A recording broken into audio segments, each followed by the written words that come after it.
Hello, good morning, and thank you all so much for welcoming me. Thank you, dear Lorna, whom I have known since she was a young girl.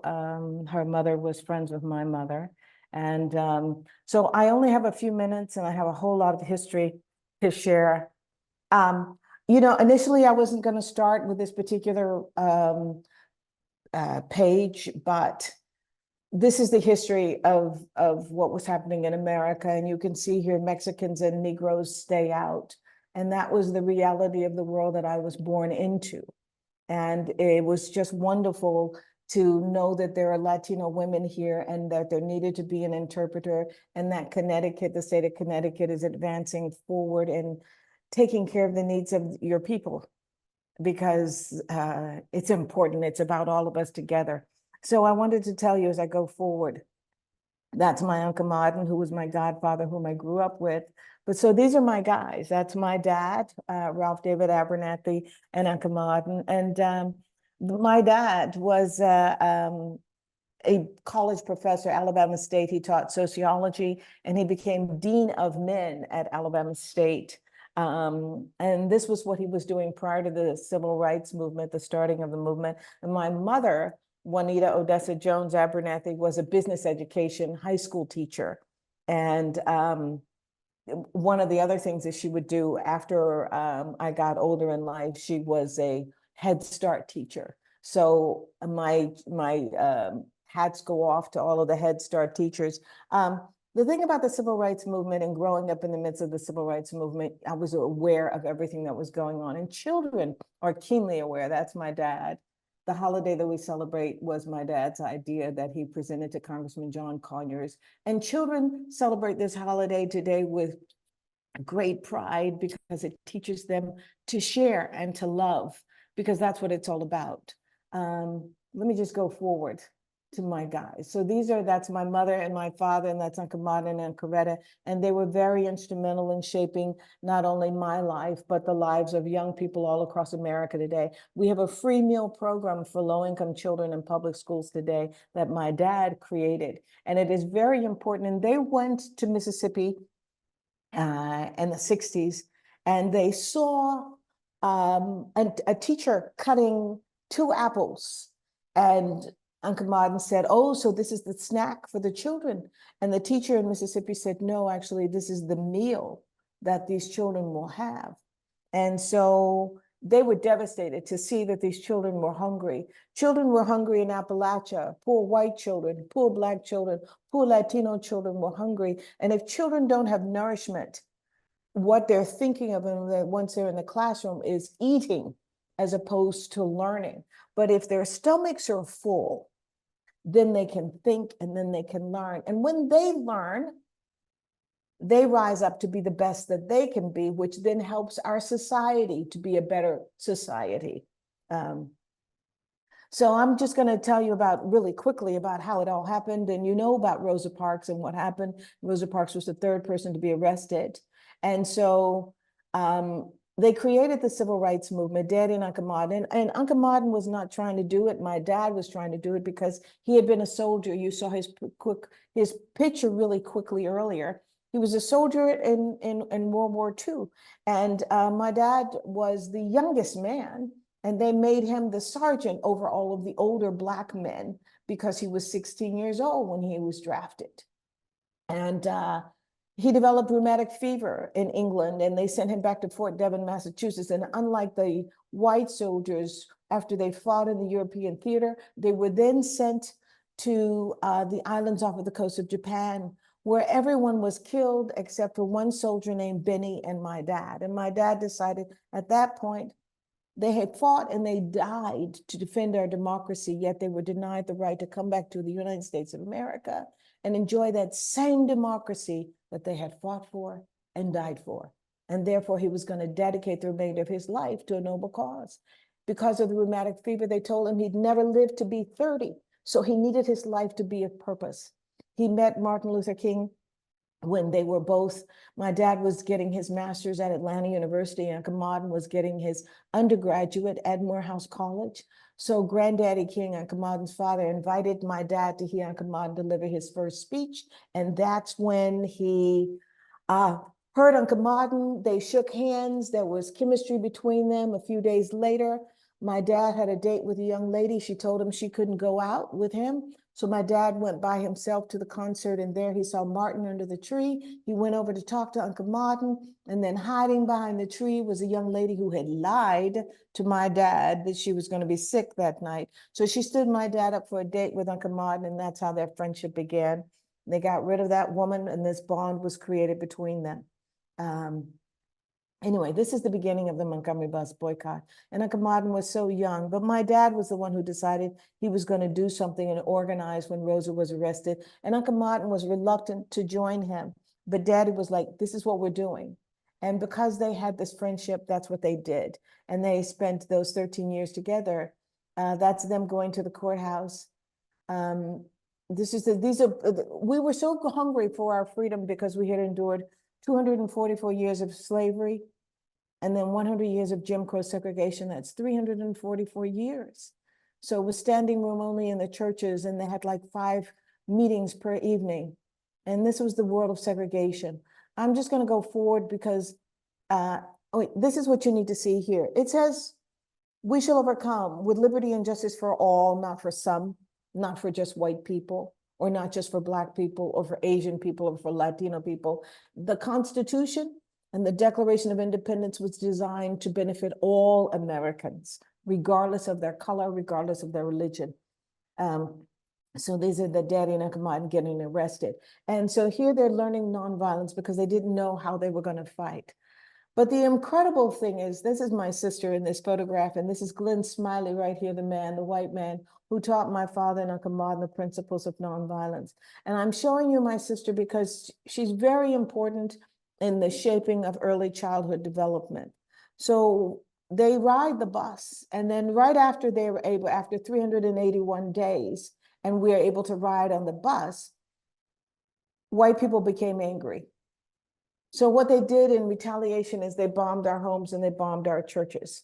So this is my parents' home. For my father and my mother was left behind. My father and Uncle Martin and Uncle Coretta went to Atlanta, Georgia to create a whole new organization called the Southern Christian Leadership Conference. My mother was there alone in the house. She was pregnant with me. My sister was there.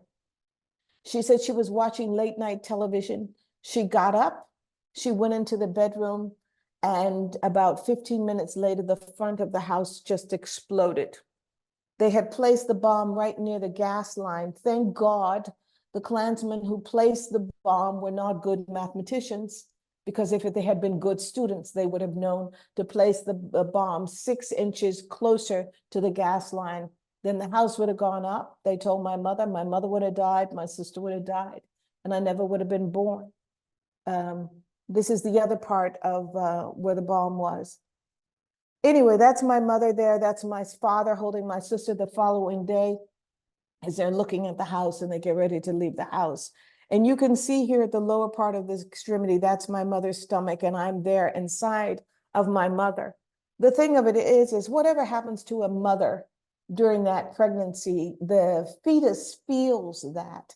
And so I was born 6 months later, trembling. I literally shook 6 months. My mother would change my diaper and she said, "Oh Lord, please let my baby stop trembling." I took on the stress and the trauma.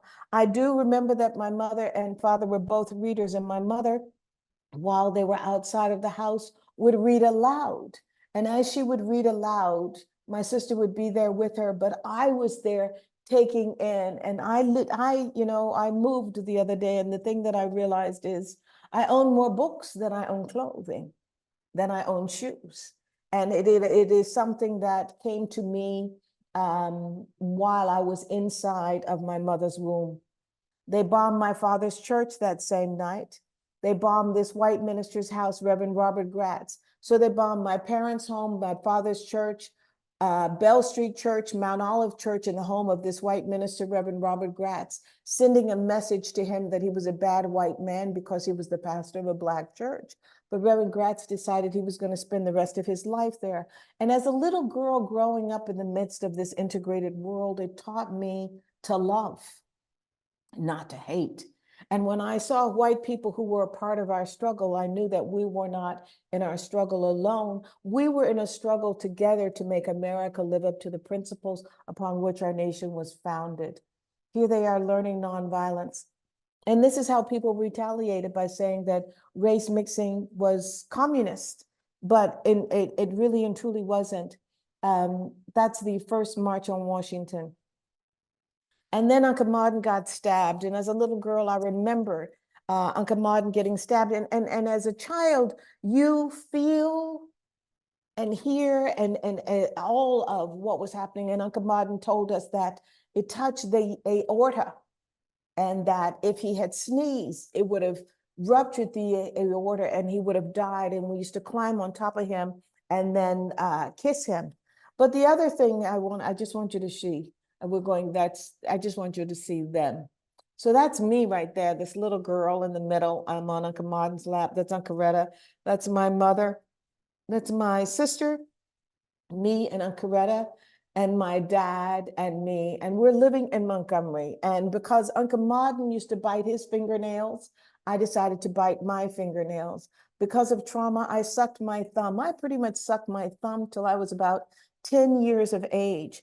But the thing of it is that children take on and they see. So my sister, when she was much younger than this, and I was probably about a year old, when you'd go to church, you know, after service, everybody would want to come over and kiss the baby and kiss my sister. And by the time we got home, her cheeks were just red from an allergic reaction to something in the lipstick. And as a little 1-year-old or even younger, I'm in my mother's arms. And I realized when people would come to kiss me, I would blow bubbles like this. And if I blew bubbles and spit, the ladies would not kiss me because I did not want my cheeks to have an allergic reaction like my sister. And so when my sister started to learn how to write, she was a left-handed person. And back then, teachers would hit you on your left hand and force you to pick up the pencil with your right hand. And that traumatized my sister so much that she started to stutter, just like President Biden stuttered. And so my sister had great difficulty speaking. So I was the little person, and I just decided that I needed to speak for my sister. So we made up our own little language that we would communicate. And when my sister wanted something, I would go and ask my mother or my father or all the adults so that I could speak for my sister because she couldn't get the words out. And that's the trauma that children go through. And this is all pre-kindergarten, when they are, children are simply just trying to be children. And it is natural for them to do certain things. They shouldn't be penalized for the things that they do. Anyway, like I said, we made up our language. And so when my sister learned to write, I learned to write. When my sister learned to do her math, I learned. When she learned to count, I learned to count. And even though my sister was 3 years older, whatever she was doing, I was going to do it because I knew that I needed to be the caregiver for my sister. And so children understand. The strangest thing is when we finally moved to Atlanta, I was in nursery school. The bombing had gone off at 16th Street Baptist Church, and children were killed in the bathroom. And so as a little girl, I knew that I could not go to the bathroom. So every day at rest, you had little rest time. You laid on a little cot, and then after you got up, everybody would go outside and we'd have PE. But every single day I would urinate on myself. And so my mother would send me to nursery school with a little paper bag that had a washcloth, a bar of soap, and fresh panties. And this is the trauma. Children will take on the trauma of the adults. Children see everything that the adults see and experience. And the other thing is, children hear what you say. They see what you do, and they mirror more of what you do than what you say. This is Uncle Martin's oldest daughter, Yolanda, who was my sister's best friend. And so everything for us was about Yolanda. It wasn't about Uncle Martin. Yoki was between my sister and I, and our as far as our age was concerned. So we did everything together just as two families because it was a safer environment. But Yoki and my sister used to think that we were cursed because people were being killed along the way as we were fighting for freedom. And I kept trying to convince them that no, we are blessed, because I took on religion because of my father and Uncle Martin. I took on their religion. I did learn from, and that's Martin, who I was born. So I was born in August and Martin was born in October. And Uncle Martin is removing a cross. You can see this burned cross on the lawn of their house. And you can see Martin's hand over his face because he understands.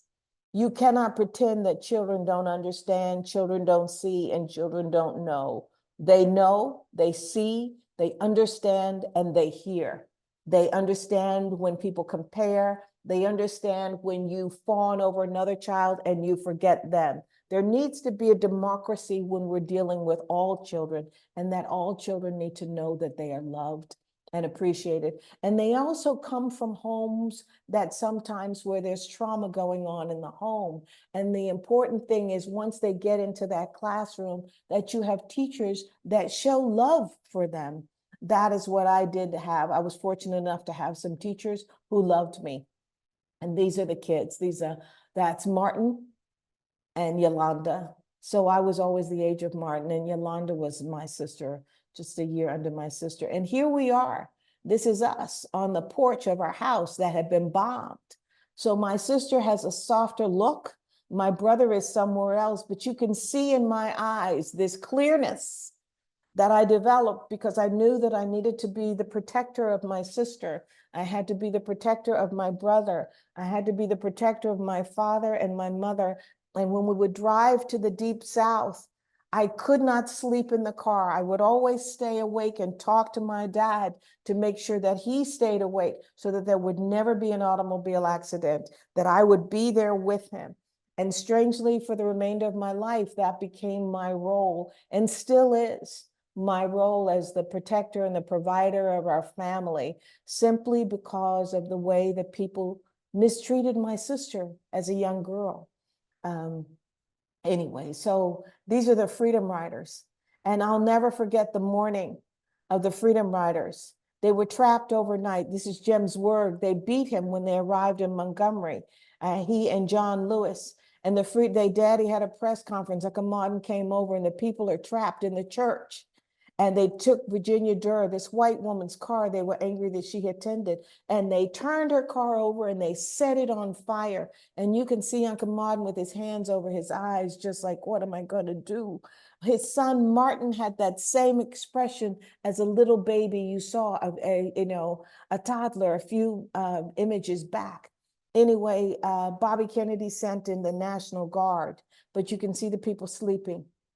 And here the National Guard releasing them at like 3 o'clock in the morning from my dad's church. But I'll never forget this day because this is my parents' home. So the following morning, they had the press conference at my parents' home. And I awakened that morning and there were Black and white students sleeping on pallets in our living room. And for me, it was a traumatic moment because my mother was gone. Our housekeeper was there, Rosa, who used to take care of us 5 days a week. And I barely had any hair. And my sister found the scissors and she cut the top of my little braid off, which was very traumatic for me, which is why I remember this day so clearly. This is John Lewis, who would become Congressman John Lewis, Uncle Martin, my dad, and Wyatt T. Walker, who worked for them. And then Denzel Washington wrote a movie called The Great Debaters. And this was a young man who was the great debater who grew up. His name was James Farmer, and he was in charge of Congress of Racial Equality. And right here, you can see our little rocking horse. But I remember this day, and then I remember the members of the press, and then the Freedom Riders, the National Guard was there. The Freedom Riders were able to continue. And as a little girl, I was realizing how important it was, the role that we play in American history, and that we cannot be just trying to get our own. We are our brother and sister's keepers, and we have to do our part. And these, I'm just showing you the black and white students, and this is the world that I grew up in. And then my father was arrested for going into the white restaurant at the train station. And then white students across America took to the streets. These are students in Seattle. You can see here, discrimination hurts Seattle. All across America, young white people of conscience rose up. Latino people, Black people, Native American people, Jewish people. And that's me, that little girl again. And you can see I'm very clear. There's a camera. My sister's looking off, my brother's looking off, my mother's looking off, my father is looking, but here you can see me clear onto the camera because this is my family. I have to protect my family. And then we took a knee, like Colin Kaepernick, and this is the integration. And this is just a continuation of what happened. But the incredible thing is here what happened in Birmingham, because we couldn't try clothing on in the department stores. And that's mother and daddy. That's, well, anyway, I'm just showing you the pictures. But here you see young girls taking to the streets, and the girls were the ones who led the Birmingham movement. And women were the facilitators of change. But men write the history books and they try to say that it was the men, but it's actually, in actuality, it was the women. The men took over the leadership roles, but the churches were filled with women. And the incredible thing for me, you can see this little girl getting arrested, going to jail for our freedom. These children being arrested because they wanted a world to be free. And it says here, can a man love God and hate his brother? And they turn the water hoses and the dogs. But I'm gonna go all the way because I want you all to see what they did. And as a little child, seeing all of this shaped us, shaped me. And I knew that President Kennedy had called them to Washington to care. Children see all of that. And my mother and Aunt Coretta were beautiful. And I kept thinking, well, that's lovely. But I wanted to be like my dad and Uncle Martin, who were the thinkers, who were in the presence and were more than just pretty. And then they went to Hollywood, and the movie stars, Marlon Brando gave them $50,000 to pay the bond for all of those children who were arrested. And then we went. And then this is another thing, these are my dad's words, friends of freedom, put your shoulders to the wheel and push for freedom until freedom rings from every mountainside. Yes, even southern mountainsides. And Uncle Martin would take my dad's words and put them on the I Have a Dream speech. But as a little girl, I'll never forget walking down the hallway and going into the room where the men were writing speeches and thinking to myself, well, I can be a writer. I can be a speech writer. And that's when I decided that day, the day before the March on Washington in 1963, that I was going to be a writer, which would in turn make me author this particular book that I wrote, Partners to History. And so children find out and they know who they're going to be.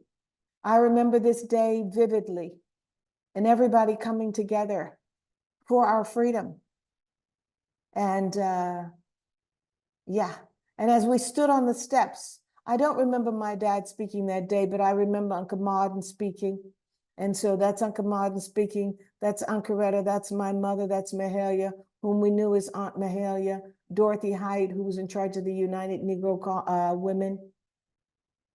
But in retaliation, Birmingham and the Charles, where they had the first Children's Day ever at 16th Street Baptist Church, which was the headquarters. And a bomb went off in the girls' bathroom. And they killed 4 little girls, 1 little girl. This is what was the girls' bathroom. These are the girls who were killed. This was the trauma that I was left with. This is what I took on as a small child because I had participated in every major part of the civil rights movement. These were innocent children, and I thought, well, if God can take these innocent children, God will take me. This is Sarah, who survived the bombing. This is just the brutality. They killed girls. And this is the funeral that would continue. And then they killed our president. And I remember coming home from kindergarten, was it kindergarten or first grade? I'm sorry. Coming home from first grade and seeing my mother crying. And because my mother was crying, I was going to cry. And I knew because they had killed our president, because at that point, I was the same age as this young lady, Caroline Kennedy. And I took on all of that. I'm just going to go very fast forward so that you all can see voting and how important the president is discussing voting and what they were going to do. And when January 6th happened, I saw this photograph. A voice said, Donzaleigh, look to the left, look to the left. And as the man is sitting in Nancy Pelosi's office with his feet on her desk, I looked to the left, and there was this photograph on Nancy Pelosi's office, and it became personal to me. And then I started to cry because I knew that John Lewis, this man here, had given her that picture and that plaque. And this is Reverend Jesse L. Douglas, who's gone, who's Uncle Martin, who is gone, who is James Foreman, who is gone, and my dad, who's gone. And John would be the last to leave. And so, yes, this became my fight to fight for our democracy. And I'm just going to show you these pictures, and then I'm going to go to us, because that's us on the front line of that march. And I'm holding up, I'm a slow walker, and my mother has her hand in her back, my back. And so because I'm holding everybody up, thousands of people, this priest comes and he yanks me on down the road. And it was very important what was happening. And that's me, that little girl, my sister and my brother. And so that evening, the movie stars come and they sing.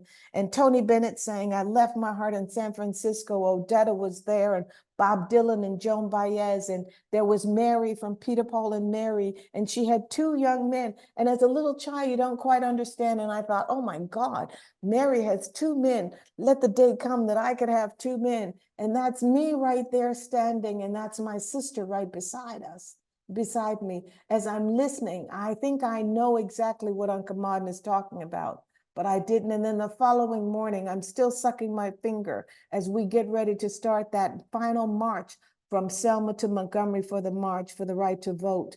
That's John Lewis, my dad, and my mother. And you can see I'm a little girl. My brother is there, my sister. And then we start marching, and I still have my finger in my mouth and the rain cap on my head, because it rained that morning. And then we stop because we're waiting for Uncle Martin to come, and there are thousands of people behind us. And then we start marching. That's my sister right there, and I'm right behind, and my brother. And then we march. And that's my brother up there. But we were a part of everything. And I'll never forget this speech as long as I live. And that's James Baldwin. That's my brother trying to finagle something from my dad. And Uncle Martin's getting ready to say that a great speech. How long? Not long, because no lie will live forever. How long? Not long, because the moral arc of the universe is long, yet it bends towards justice. And I just watched very recently a documentary about Warren Buffett.